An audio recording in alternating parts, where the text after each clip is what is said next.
السلام علیکم ورحمۃ اللہ وبرکاتہ۔ آج ہم سورہ بنی اسرائیل کی آیت نمبر 53 سے شروع کریں گے۔ اعوذ باللہ من الشیطان الرجیم، بسم اللہ الرحمن الرحیم۔ وَقُلْ لِعِبَادِي يَقُولُوا الَّتِي هِيَ أَحْسَنُ، اور کہہ دیجئے میرے بندوں کو کہ وہ ایسی بات کہیں جو بہت ہی اچھی ہو۔ إِنَّ الشَّيْطَانَ يَنزَغُ بَيْنَهُمْ، بے شک شیطان وسوسے ڈالتا ہے ان کے درمیان۔ ان الشیطان کان للانسان عدوا مبینا، بے شک شیطان تو انسان کے لیے ظاہری طور پر دشمن ہے۔ اللہ تعالیٰ اس مکی سورہ میں مسلمانوں کو آنے والے حالات کے ساتھ باخبر کر رہے ہیں کہ جب تم لوگ مدینہ میں جاؤ گے تو وہاں نئی مملکت قائم کرو گے تو وہاں اخلاقی معاملات کیسے ہونے چاہیے اور تمہاری حکومت وہاں یعنی کس انداز سے چلنی چاہیے۔ اسی کا ایک انداز اللہ تعالیٰ نے یہ ذکر کیا ہے کہ آپس میں اچھی گفتگو کرنا ہی یا احسن، یعنی احسن یہ اسم تفضیل کا لفظ ہے، صیغہ ہے کہ بہت اچھے طریقے سے بات کرو۔ اس کی وجہ یہ بیان کی کہ شیطان تو انسانوں کو لڑانے کے لیے کوشش کرتا ہی رہتا ہے، اور خاص طور پر مسلمانوں کو تو وہ بہت زیادہ لڑانا چاہتا ہے، کیونکہ یہ پہلے تو یہ انسان کا دشمن ہے اور پھر مسلمان میں تو اس کی دشمنی دوہری ہو جاتی ہے۔ ایک یہ انسانیت کا دشمن ہے اور ایک یہ مسلمان کی مسلمانی کا دشمن ہے۔ تو اس لیے اگر کوئی شخص بات ہی اچھی نہیں کرے گا تو لڑائی کے امکانات بڑھ جائیں گے اور شیطان ایک دوسرے کو بھڑکا دے گا۔ اللہ تعالیٰ نے قرآن مجید میں بہت سی جگہوں پر اس بات کی نصیحت کی ہے اور حسن گفتگو کی اس قدر تاکید کی ہے کہ انبیاء علیہ السلام کو بھی اس بات پر کی تلقین کی ہے کہ وہ بھی آپس میں اپنی قوم کے ساتھ جب گفتگو کریں تو اچھے طریقے سے کریں۔ نبی صلی اللہ علیہ وسلم کو اللہ تعالیٰ نے فرمایا کہ ادفع باللتی ہی احسن، کہ اس طریقے سے اپنے دین کا اور اپنے رب کی توحید کا دفاع کرو جو بہت ہی اچھا ہے۔ حالانکہ ایک مسلمان کے لیے یہ بڑی غیرت کا مقام ہوتا ہے کہ اس کے سامنے اس کے رب کے ساتھ کوئی شریک ٹھہرائے یا اس کے رسول کی عزت میں کوئی واقعہ ہو، لیکن جہاں تک ممکن ہو اس کو اچھے طریقے سے جواب دینا چاہیے۔ یعنی آپس میں مسئلے مسائل بحث مباحثہ، اس میں لڑائی جھگڑا یا تو تکرار یا بدتمیزی کے الفاظ استعمال کرنا یہ مسلمان کو زیب نہیں دیتا۔ اللہ تعالیٰ جو سب سے بڑا ہے اور سب کا معبود ہے اور اس نے یہ قرآن اتارا ہے، تو اس قرآن مجید کا کوئی بھی لفظ کوئی بھی آیت اس چیز کو ثابت نہیں کرتی کہ اللہ تعالیٰ نے کافروں کے ساتھ، مشرکوں کے ساتھ، مسلمانوں میں جو بد عمل ہیں ان کے ساتھ کسی برے انداز میں بات کی ہو۔ ڈانٹا بھی ہے، سمجھایا بھی ہے، جنت کی خوشخبری بھی دی ہے، لیکن ہر موضوع ہی بہت اچھے الفاظ سے ہے۔ پھر یہ ہے کہ قرآن مجید میں ہر قسم کے مسائل بیان کیے گئے ہیں، جو حیا کے متعلق ہیں وہ بھی، اور جو باقی عوامل ہوتے ہیں وہ بھی۔ لیکن اللہ تعالیٰ نے قرآن مجید میں جہاں ستر کے مسائل کو بیان کیا ہے وہاں بھی بڑے جچے تلے الفاظ میں ذکر کیا ہے۔ کہیں بھی کسی مسئلے کی جو اصل حیت ہوتی ہے اس کو ذکر نہیں کیا۔ یعنی احسن کا ایک مطلب یہ بھی ہوگا کہ جہاں گالی گلوچ اور باقی تمام بری باتوں سے، لڑائی جھگڑے کے معاملات سے بچنا ہے، وہاں بے شرمی اور بے حیائی کی گفتگو سے بھی بچا جائے۔ جس طرح یعنی احادیث میں ذکر آتا ہے تو کہیں بول و براز کا کنایا اختیار کیا گیا ہے، کہیں یعنی اس طرح مثلاً بعض ایسے حالات ہوتے ہیں جس کو مجامعت کہہ کر ذکر کر دیا گیا ہے، زوجیت کے معاملات کہہ کر ذکر کر دیا گیا ہے، جس سے یہ چیز ثابت ہوتی ہے کہ اسلام میں جہاں باقی تمام چیزوں کی تاکید ہے وہاں حسن کلام کی بہت زیادہ تاکید ہے، اور اسلام کا اپنا انداز بھی یہی ہے کہ بہت احسن طریقے سے اللہ تعالیٰ نے اور نبی صلی اللہ علیہ وسلم نے اپنے پیروکاروں سے گفتگو کی ہے۔ فرمایا ربکم اعلم بکم، تمہارا رب تمہیں خوب جانتا ہے، ان یشاء یرحمکم او ان یشاء یعذبکم، اگر وہ چاہے تم پر رحم کرے یا اگر چاہے تمہیں عذاب کرے۔ وما ارسلناک علیہم وکیلا، اور نہیں بھیجا ہم نے آپ کو ان کے اوپر وکیل بنا کر، یعنی آپ ان کی وکالت کے لیے نہیں آئے۔ اگرچہ بعض اوقات کسی بھڑکنے والے کی نیت اچھی ہی ہوتی ہے، لیکن پھر بھی انداز اچھا اختیار کیا جائے۔ اور اللہ تعالیٰ نے یہاں اپنے حسن کلام کی تعریف یہ بیان کی ہے کہ انسان اللہ تعالیٰ کے ساتھ کیسی کیسی بے روحی کرتا ہے، کیسی کیسی نافرمانیاں کرتا ہے، لیکن پھر بھی وہ صاحب اختیار ہونے کے باوجود انسان کو ڈھیل دیتا ہے، مہلت دیتا ہے، رحم کرتا ہے، حالانکہ وہ صاحب اختیار ہے۔ اگر چاہے تو رحم کرے، اگر چاہے تو انسان کی خطا پر اس کو فوراً دبوچ لے، او ان یشاء یعذبکم، لیکن یعنی کروڑوں میں کوئی ایسا واقعہ ہوگا کہ کسی نے اللہ تعالیٰ کی نافرمانی کی تو فوراً پکڑا گیا، ورنہ اللہ تعالیٰ بڑی بڑی لمبی مہلت دے دیتے ہیں، فرعونوں کو بھی مہلت دے دیتے ہیں کہ وہ اگر توبہ کرنا چاہیں تو کر لیں، اور قیامت کے دن یہ عذر نہ پیش کر سکیں کہ ہمیں توبہ کی مہلت نہیں دی گئی۔ اور نبی علیہ الصلاۃ والسلام چونکہ اپنی امت کے بڑے غمخوار تھے، ہمدرد تھے، اس لیے فرمایا کہ اے میرے نبی، ہم نے آپ کو ان کا وکیل بنا کر نہیں بھیجا، آپ پریشان نہ ہوں، یہ لوگ آپ کی تبلیغ پر یقین رکھیں یا نہ، عمل کریں یا نہ، آپ کا فریضہ ادا ہو گیا۔ وَرَبُّكَ أَعْلَمُ بِمَنْ فِي السَّمَاوَاتِ وَالْأَرْضِ، اور تیرا رب خوب اچھی طرح جانتا ہے جو آسمانوں میں ہیں اور جو زمین میں ہیں۔ من یہ عاقل مخلوقات کے لیے استعمال کیا جاتا ہے، یہاں اللہ تعالیٰ نے آسمان و زمین پر من کا لفظ استعمال کیا ہے، حالانکہ قرآن مجید میں بہت سی جگہوں پر ما استعمال کیا گیا۔ تو یہاں اس کی مصلحت یہ ہے کہ جب بھی ارض و سماوات اپنی تمام مخلوقات سمیت اللہ کی عبادت اور اطاعت میں رہیں گے تو وہ عاقل کی طرح ہی ہیں۔ وَلَقَدْ فَضَّلْنَا بَعْضَ النَّبِيِّينَ عَلَى بَعْضٍ، اور البتہ تحقیق ہم نے فضیلت دی بعض نبیوں کو بعض پر۔ وَآتَيْنَا دَاوُودَ زَبُورًا، اور ہم نے دی داؤد علیہ السلام کو زبور، یعنی تمام انبیاء یہ ہم مرتبہ نہیں ہیں بلکہ ان کے مراتب میں فرق ہے۔ اللہ تعالیٰ نے بعض نبیوں کو فضیلت دی اور بعض کو ان سے چھوٹے درجے کا رکھا۔ یعنی یہود و نصارہ اور مسلمانوں میں ایک لڑائی کی وجہ یہ تھی، وہ لوگ کہتے تھے کہ ہمارے نبی افضل ہیں، جبکہ حقیقتاً نبی صلی اللہ علیہ وسلم سب سے افضل ہیں۔ تو فرمایا کہ اس پر بحث مباحثہ کرنے کی ضرورت نہیں۔ ایک مرتبہ ایک یہودی اور مسلمان کا آپس میں اس بات پر مکالمہ ہوا تو وہ لڑ پڑے، تو نبی علیہ الصلاۃ والسلام نے ان کو منع کیا اور فرمایا کہ نبیوں کی فضیلت کے معاملے میں مت لڑا کرو، یعنی ان کو روک دیا۔ اور یہاں داؤد علیہ السلام پر نازل کی گئی زبور کا خاص طور پر ذکر کیا گیا ہے، کیونکہ جو صحف اور کتابیں نبی صلی اللہ علیہ وسلم سے پہلے اتری تھیں ان میں سب سے زیادہ نبی علیہ السلام کی تعریف اور پہچان زبور میں ہی بیان کی گئی تھی۔ قُلِ ادْعُوا الَّذِينَ زَعَمْتُم مِّن دُونِهِ فَلَا يَمْلِكُونَ كَشْفَ الضُّرِّ عَنكُمْ وَلَا تَحْوِيلًا، کہہ دیجئے کہ تم ان لوگوں کو پکارو، زعمتم جن کے بارے میں تم زعم رکھتے ہو، خیال رکھتے ہو، گمان کرتے ہو اللہ کے سوا، ان کو پکار کے دیکھو۔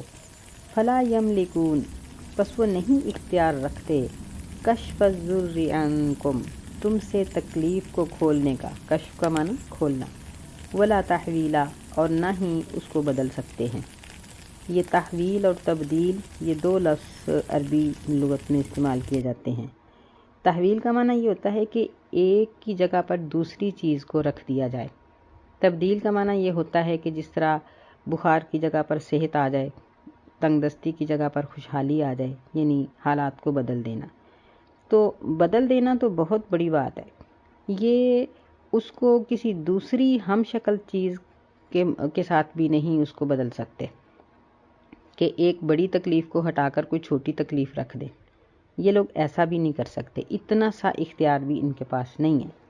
اولئک الذین یدعون یبتغون الی ربہم الوسیلہ، یہ وہ لوگ ہیں جو پکارتے ہیں اور وہ تلاش کرتے ہیں اپنے رب کی طرف وسیلہ، یعنی پہنچنے کا ذریعہ، ایہم اقرب کہ ان میں سے اللہ کے قریب سب سے زیادہ قریب کون ہے، وَيَرْجُونَ رَحْمَتَهُ اور وہ اس کی رحمت کے امیدوار ہیں، وَيَخَافُونَ عَذَابَهُ اور وہ اس کے عذاب سے ڈرتے ہیں، إِنَّ عَذَابَ رَبِّكَ كَانَ مَحْذُورًا بے شک تیرے رب کا عذاب ڈرنے کے قابل ہے، ڈرنے کی چیز ہے۔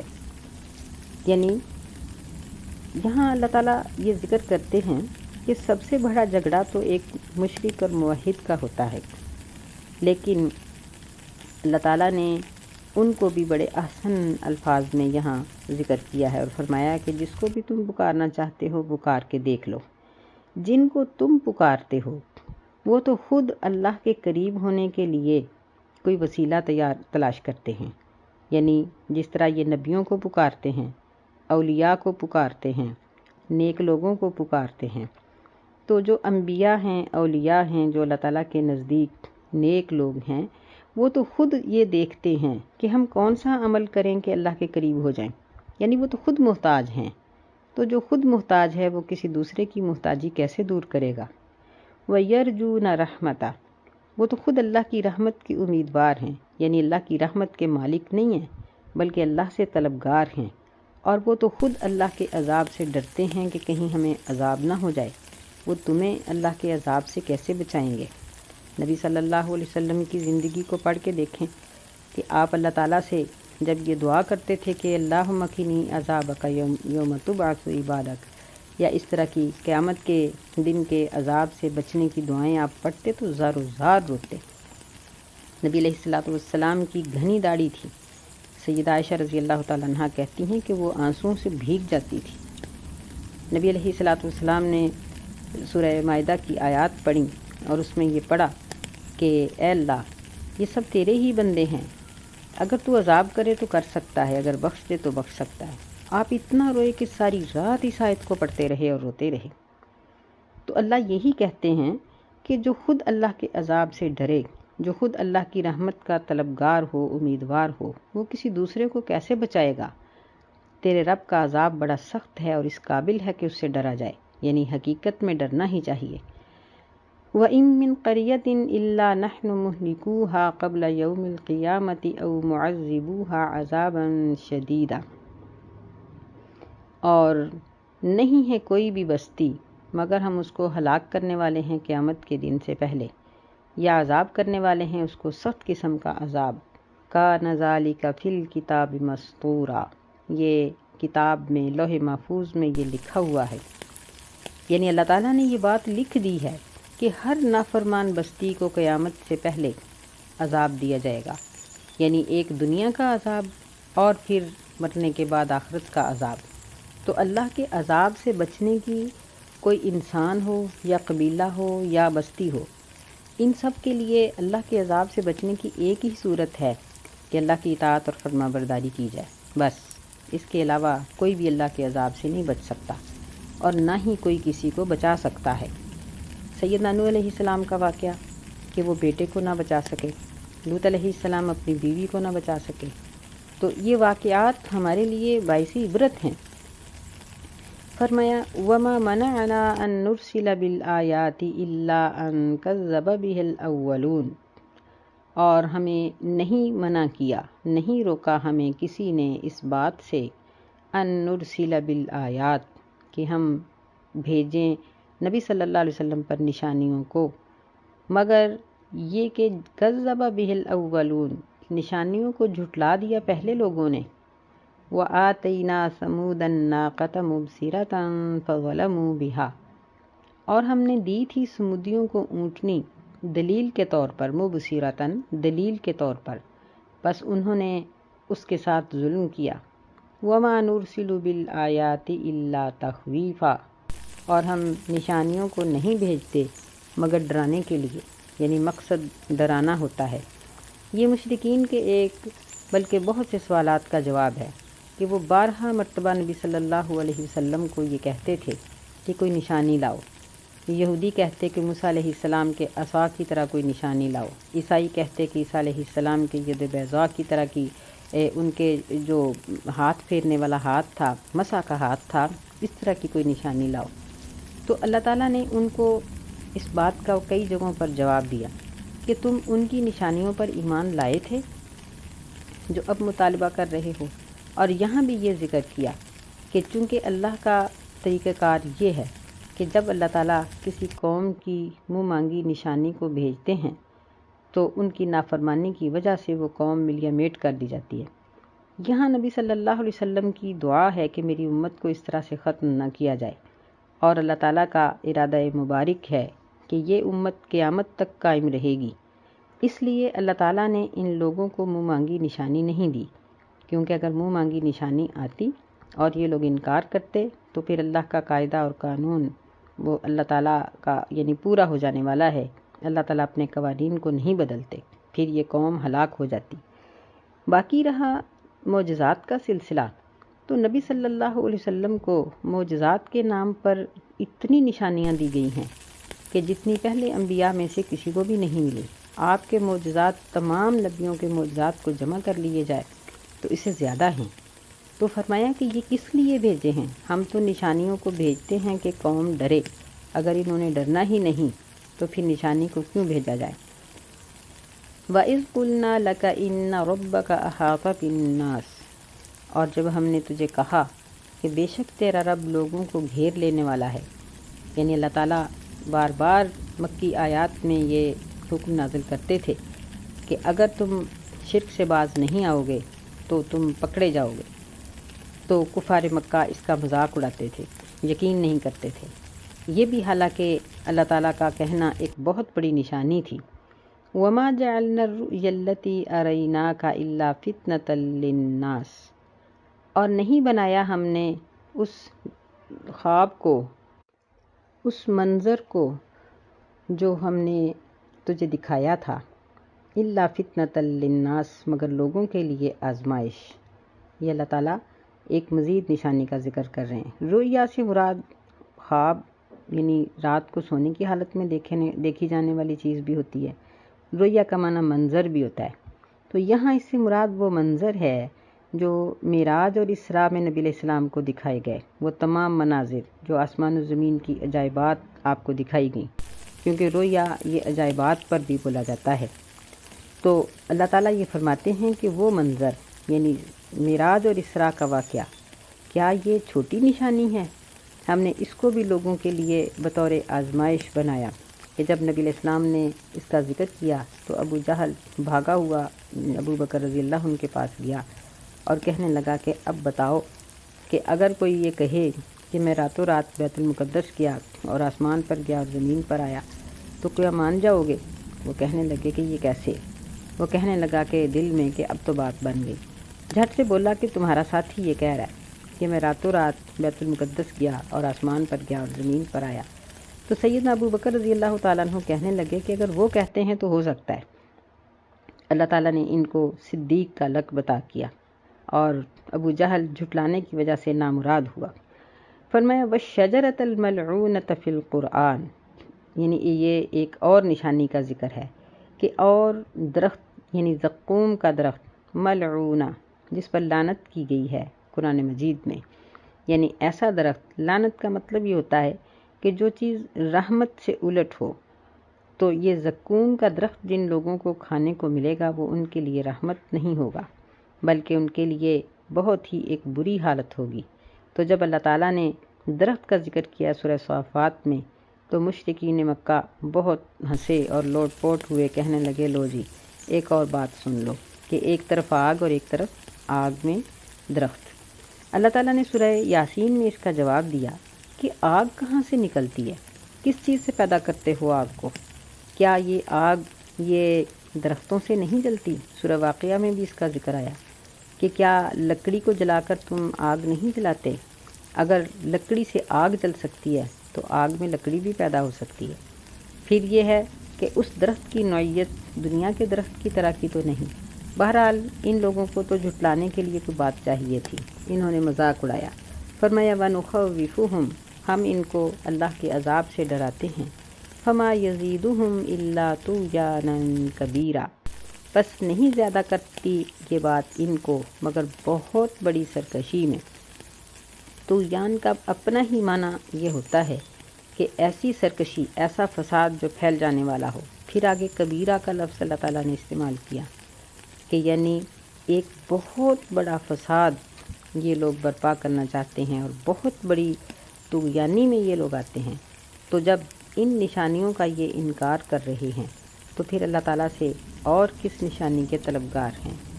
اللہ تعالیٰ سے دعا ہے کہ اللہ ہمیں سمجھنے کی توفیق عطا فرمائے۔